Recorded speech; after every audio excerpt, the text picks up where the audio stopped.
basic operations on signals.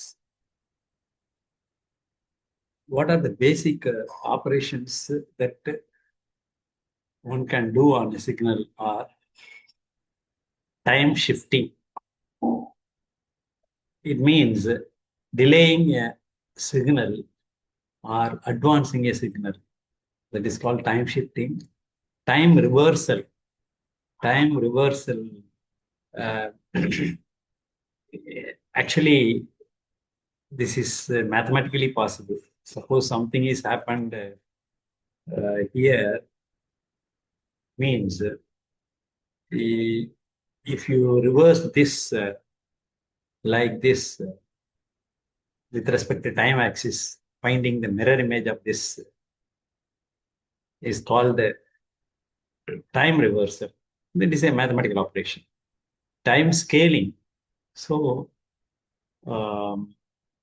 the rate of the signal can be, that is, speed of the signal can be increased or decreased. That is called time scaling. Speed of the signal can be increased or decreased.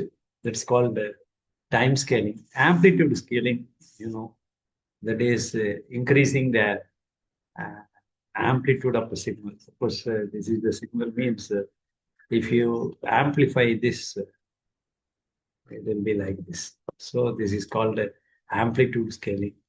Signal multiplier. Two signals can be multiplied together. X1 of t and x2 of t are multiplied together. That is called a signal multiplication. Addition. Similarly, we can add two signals. Say x1 of t and x2 of t can be added together. That is called a signal addition. So these are the operations we can do on signal. Let us see one by one.